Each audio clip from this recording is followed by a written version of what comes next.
여야 정치권이 모처럼 한 목소리를 내고 있는 부산 엑스포 유치 또 전국 현안 이야기를 해보겠습니다. 최근 실사단이 입국해서 준비 사항을 둘러보고 갔고요. 그보다 앞서서 국회에서는 2030 부산 엑스포 성공적 유치 및 개최를 위한 결의안이 만장일치로 통과가 됐습니다. 야당 의원으로 국회 2030 부산 세계박람회 유치 지원 특위위원장을 맡은 민주당의 박재우 의원 전화 연결돼 있습니다. 의원님 나와 계십니까? 네, 반갑습니다. 자, 의원님. 자, 네. 부산 엑스포 유치 정말 정부라든지 국회에서도 뭐 살을 걸고 있는 상황인데 좀 이례적으로 야당 의원이 특위를 맡았다. 이렇게 봐야 되는 거 아니겠습니까? 이례적이라고 보는 것 자체가 좀 안타까운 정치 현실입니다. 아, 국가 사업에는 여야가 없다고 봐야죠. 네.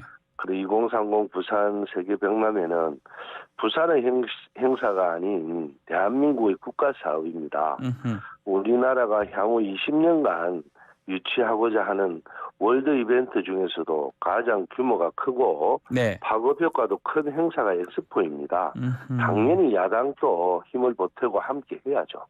자, 그러다 보니까 어제 한덕 총리가 방송 인터뷰에서 실사단이 깜짝 놀라서 돌아갔다. 부산 엑스포에 대한 초당적 지지가 있다는 점 높이 봤다. 이렇게 이야기를 하더라고요. 예. 지난주에 부산에서 네. 실사단과 이야기할 기회가 있었는데요. 국회에서 여야가 만장일치로 결의안을 통과시키고 여야 의원 전원이 박수로 결의안을 전달하는 행사가 진심으로 감동적이었다는 말을 들었거든요. 아하. 대한민국이 경쟁국들보다 나은 우리의 힘은 삼권 분리와 민주주의라는 점을 제대로 보여준 행사였다고 생각합니다. 자, 이게 부산 엑스포가 문재인 정부 때 이게 국가 사업으로 지정이 된 거죠? 네네, 그렇습니다. 2030이면 7년이 남은 거예요. 그러면 정부 정권하고 관계없이 추진하겠다 이런 뜻인가요? 그렇죠. 실사들이 가장 먼저 물었던 이야기도 이 정권하고 관계없이 추진되겠습니까? 이런 거였거든요. 아, 실사단이 그런 질문을 또 했군요. 예. 그 처음에 이제 일곱 분 의장님하고 뭐 이렇게 만날 때 네. 그런 이야기를 들어서 야당 의원들이 국가 행사를 유치 운동을 하는 모습을 보여드리는 것도 대한민국의 국격의 일부분이라고 생각했고, 그래서 우리가 이제 국회에서 그렇게 함으로써 아마 실사단이 가장 감동을 받았고, 어느 정권이 바뀌더라도 우리는 이 사업은 대한민국 사업으로서 새로운 대한민국의 발전을 위해서 반드시 추진한다라는 것을 보여드렸던 계기가 되었습니다. 자, 또 한편으로는 가덕도 신공항 개항을 좀 앞당기는 것, 특히 6년이나 앞당긴다. 원래는 2035년이 목표였는데 2029년 12월에 이제 개항하는 건데 이게 지금 엑스포 맞춰서 개항한다 이런 뜻으로 보이는데 너무 좀 빨리 하면 또 안전 문제가 좀 따라오는 거 아니겠습니까? 어떻습니까? 공항 건립에서 안전 문제가 가장 중요하죠. 예. 그런데 이번에 국토부가 가덕도 공항 공법을 메리식으로 결정했거든요. 네. 공기를 단축하는 방안이 더 안전한 공법이라고 생각하지 않습니다. 매립식 공법은 국토교통부가 7개 분과와 60명의 전문가 15번의 자문회의 및 지자체 협의를 거쳐 내린 결정이거든요. 예. 전문가들이 매립식 공법이 가장 신속하고 안전하게 건설이 가능하다는 합리적인 판단을 내린 것만큼 믿어야 하고 계획에 차질이 없도록 지원하는 자세가 필요하다고 생각합니다. 지원을 해야 된다 이렇게 보시는데요. 네, 안전하고요. 오히려 네. 더 전문가들이 그렇게 판단을 한 겁니다. 전문가의 판단이다 이 말씀이네요. 그렇죠. 부산 엑스포 유치가 이게 여당 입장에서는 또 내년에 총선 카드로 또 쓸 수 있는 거 아닙니까? 그렇죠. 이게 뭐 PK 지역 민심이 또 여기에 또 좌우될 수도 있는 거잖아요. 야당 입장에서는 불리할 수도 있는 거잖아요. 그렇게 보면 안 되고요. 예. 부울경 주민들이 이제 현명하시기 때문에 뭐 그런 것 때문에 흔들리지는 않습니다. 지난 대선이나 지자체 선거 때 예. 부산의 수건 사업이었던 가덕도 신공항 특별법을 우리 민주당이 통과시켰잖아요. 네. 그래서 이거를 총선이나 홍보에도 많이 활용을 했지만 부산 시민들은 그런 것보다 국가와 또 부산을 위해서 얼마만큼 열심히 하는가 이걸 지켜보면서 판단하리라고 생각합니다. 뭐 정쟁이나 뭐 총선에 이용하는 거 아니다 이렇게 말씀하시는 거네요. 그렇죠. 자, 총선 얘기 나온 김에 이 용산발 검찰 차출론 이런 얘기가 계속 있거든요. 특히 예. TK나 PK 여기에 많이 바뀔 것이다 이런 얘기가 있는데 그 부분은 어떻게 보십니까? 물론 TK나 PK 오면 자기들은 편할 수 있죠, 그죠? 뭐 누구나 당선이 가능하니까. 네. 그래서 검사들이 부산에 출마하는 게 맞느냐고 지역 주민들도 많이 물어보시는데요. 네. 저도 잘 모른다고 말씀드리고 있고 예. 출마의 움직임은 있지만 음흠. 그런 소문도 많이 났을 겁니다. 아, 주민들이 물어봅니까? 검사들 오냐고? 물어보죠. 아. 왜냐하면 온갖 이제 언론에 많은 분들이 거론되고 있어서 예. 그 여러 명의 검사 출신들이 여러 지역을 기웃거린다는 말도 있고요. 아하. 또 어떤 한 분은 또 세 곳의 이름이 나오는 것 같아요. 그 주진우 비서가 말하는 거 아닙니까? 모르겠습니다. 네. 하여튼 저 지역구에 오신다는 분도 있고 네. 근데 또 다시 좀 잠잠해진 상태죠. 지금 말한 것처럼 주진우 법률비서관 같은 경우는 고향이 경남 진주입니다. 또 고등학교를 아마 부산에서 다녔던 것 같은데 그래서 그렇죠. 남구 얘기도 있고요. 여러 가지 얘기가 있는데 박지원 의원님 그 지역구 그쪽 같아요. 예, 그렇습니다. 혹시 무슨 뭐 들은 얘기는 혹시 있을까요? 그 요즘은 잔잔한데 그런 이야기가 많이 돌았죠. 아, 그럼 그래서 나오겠... 아마 우리 예. 지역에서도 많은 분들이 물어보고 하셔서 네. 뭐 그때 가서 봐야지 알지 정치가 뭐 원한다고 다 되는 건 아니잖아요.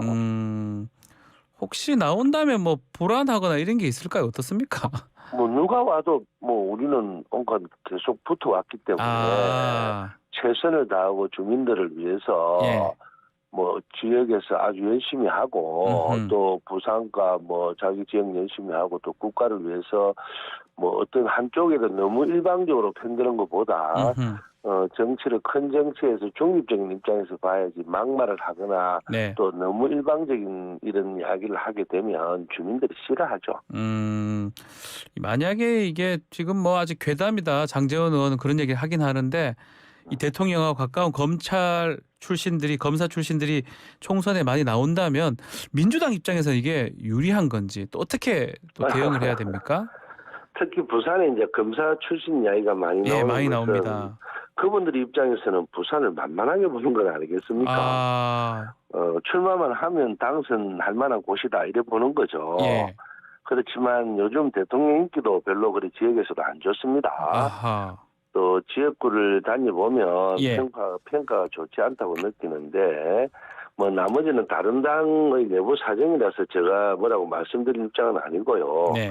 오히려 부산의 여당 국회의원들을 대통령과 친한 검사로 물갈이를 시도하는 것은 뭐 쉽지는 않을 거다 이렇게 보고 있는데 와도 좋고요. 뭐 그렇습니다. 와도 상관없다 이 말씀이네요. 예, 그렇습니다. 알겠습니다. 자, 이 와중에 엑스포 관련된 사진, 특히 윤석열 대통령 사진이 좀 찍혀서 논란이 되고 있는데 이른바 부산 횟집 만찬 도열 사진입니다.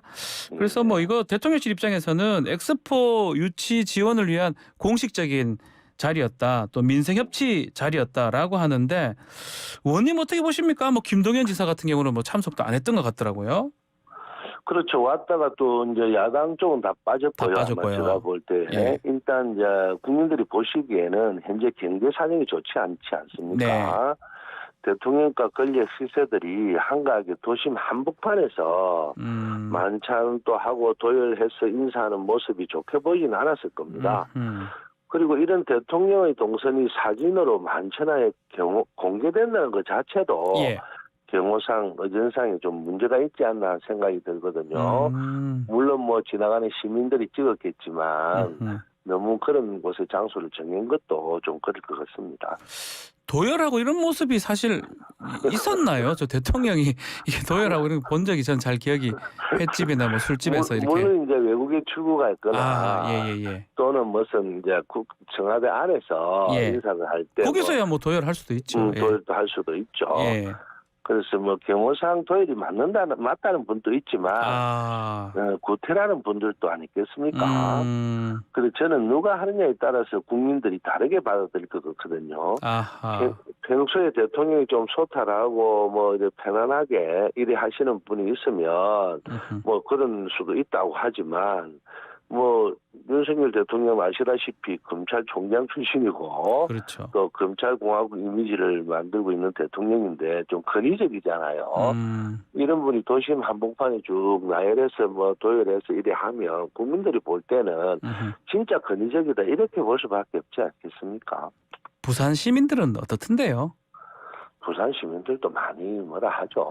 예. 뭐 또 대통령실 입장에서 환호하고 뭐 그랬다 이러면 사진 찍으면서 그랬다고 하던데. 그 참 그런 것을 이야기하는 것도 참 그렇습니다. 제가 볼 때는 예. 무슨 물론 뭐 지지자도 있고 지금은 어찌 보면 우리가 정치권이 양분화돼 있잖아요. 예. 뭐 어떻게 잘못하든 어떻게 하든 35% 뭐 30% 30% 돼 있잖아요. 네. 그렇지만 냉정하게 이제 보면 권력을 갖고 있는 대통령은 좀 더 겸손하고 뭐 이런 모습이 필요하지 않느냐. 지금 경제도 안 좋고 다 어려우니까 또 타협을 하는 그런 대통령을 원하겠죠. 그 뭐 다른 뭐 혹시나 법무부 장관이라든지 뭐 그 김진태 아니면 저기 김영환 지사 이런 분들이 좀 잡히는 모습도 조금 논란이 되는 것 같아요. 그 부분 어떻게 보십니까? 그렇죠. 아무래도 최근 들어서 그런 이제 뭐 여러 가지 말이 있는데요. 그렇지만 또 윤석열 대통령 입장에서야 뭐 자기들 저 여당이니까 네. 뭐 그렇게 할 수 있지만 국민들이 볼 때는 그런 모습은 결코 좋지 않게 보일 겁니다. 알겠습니다. 자, 장인상 치르기 위해서 이낙연 전 대표 귀국을 했는데요. 의원님도 조문을 하셨습니까? 저는 엑스포 현장 지금 때문에 예, 거기 가보지는 계시니까. 못했죠. 예. 어제 이재명 대표가 지금 조문을 해서 뭐 여러 가지 또 대화를 또 나눴던 걸로 보이는데 뭐 정치적 메시지는 별로 없었던 것 같기도 하고요. 또 이낙연 전 대표가 당을 잘 끌어달라 이런 얘기를 했다고 해요. 어떻게 보십니까? 물론 이낙연 전 대표 입장에서는 지금 우리 당이 뭐 결코 녹록지 않은 상황이니까 네. 뭐 이재명 대표님한테 그런 말씀도 하셨을 거고 또 이재명 대표님도 안 그랬겠습니까? 뭐 열심히 하는데 어쨌든 좀 뭐 여러 가지 이야기도 조언도 들으셨고 안 했겠습니까? 네. 근데 저는 뭐 그런 뒷이야기는 못 들어서 잘 모르겠습니다. 그 중간에 보면 그 이재명 대표 그 체포 동의안 그때 표결을 낸 이후에 예. 이낙연 전 대표 영구 제명해야 된다 이런 청원들이 올라왔었잖아요. 이게 사실 논란이 많이 됐었어요. 그렇죠. 그런데 그렇게 하는 거는 좋지 않습니다. 우리 민주당이 그래도 역사와 전통을 갖고 있는 당인데 뭐 다름을 서로 인정도 하고 네. 또 그런 문제가 있었을 때는 당 내부에서 서로 함께 의논하고 어떻게 이걸 해결해낼 것인가 해야지 이것이 뭐 제명 서명이 올라왔다 이런 거는 국민들이 볼 때도 우리 스스로 내부 분열로 끼칠 수밖에 없지 않습니까? 네. 그래서 오히려 그런 거는 좀 자제해 주시고 네. 의견이 다를 수도 있죠. 민주주의 국가에서 의견이 안 다르니까 윤석열처럼 저렇게 정권처럼 되지 않습니까? 아하. 그래서 누가 대통령이 되든 누가 어떻게 되든 다른 목소리도 기울여서 함께 가도록 노력하는 모습이 가장 좋죠. 자, 그렇다면 이낙연 전 대표의 역할이 있다고 보시는 겁니까? 유학 일정도 이제 곧 끝나는데요. 근데 그거는 본인이 판단할 영역이지만은요. 네. 뭐 당을 위해서 만약에 총선이 다가왔을 때 이재명 대표께서 뭐 이낙연이든 누구든 우리 당의 중요한 인물들을 네. 좀 와서 도와주십시오 할 수도 있는 거고 또 본인이 뭐 정치를 다음에 어떤 출마를 한다는 거는 본인의 영역이지만 네. 어쨌든 당을 옳게 살리려면 다양한 의견을 들을 필요가 있겠죠. 이재명 대표 체제로 총선을 하는 게 어떻다고 생각하십니까? 재판도 많고 뭐 이른바 사법 리스크가 지금 계속 줄줄이 있잖아요. 당 입장에서 네. 부담스럽기도 할 것 같기도 하고요. 근데 이제 정치를 볼 때는 뭐 지금 당장의 여론이 우리가 좋다 해서 네. 이게 맞다 안 맞다 할 수는 없잖아요. 그래서 이재명 대표님께서 현명한 판단을 하실 거고 네. 대표님께서도 말씀을 하셨잖아요. 총선이 되면 자기 인생도 끝난다. 그래서 총선에 이기기 위해서 여러 가지 현명한 판단을 현명한 판단을 해내실 거라고 생각합니다. 그게 혹시 뭐 아주 중대한 결정 이런 것도 현명한 판단 중에 하나로 말씀을 할 수 있는 겁니까? 본인이 중대한 결심을 할 수도 있다고 이야기를 하셨기도 했고, 아하. 또 이거 이제 총선을 이대로 치르는 것이 뭐 더 유리하다 하면 총선을 이대로 가셔야 되는 거고, 또 당을 살리고 또 지금 현재 자기 입장에서 뭐 이런 여러 가지 재판도 하고 이런 게 있어서 부담이 된다 하면 네. 본인이 스스로 현명한 판단을 할 수도 있고요. 네. 그건 전적으로 본인의 의사결정이지 당내에서 뭐 어떻게 뭐 이야기가 나온다 해서 그게 따를 것도 아니잖아요. 정치는 어쨌든 본인의 생각과 그리고 정당의 그 대표로서 우리 민주당을 살리기 위한 노력에는 여야 뭐 우리 내부에서는 변함이 없을 거 아닙니까? 네. 자, 마지막으로 그 산업은행 부산 이전 문제는 어떻게 되는 겁니까? 그 정책위 의장 김민석 의원이 좀 반대를 하는 입장이던데요. 제가 확인해 본 것 당론이 아닌 것은 확인했고요. 당론 아니다. 예, 입장이 다를 수 있으니까. 그런데 지역균형발전에 의해서 제2차 공공기관 이전 아니십니까? 네. 이것이 함께 될 때 아마 가장 빠르게 안 되겠느냐 이런 생각이 들고요. 예. 뭐 산업은행을 부산으로 이전하기 위해 준비하는 과정은 법 위반이라고 생각하지만 제가 볼 때는 준반이가 두 개의 기관에 의뢰한 결과 법 위반이 아니라는 판단을 받았다 했거든요. 아하, 예.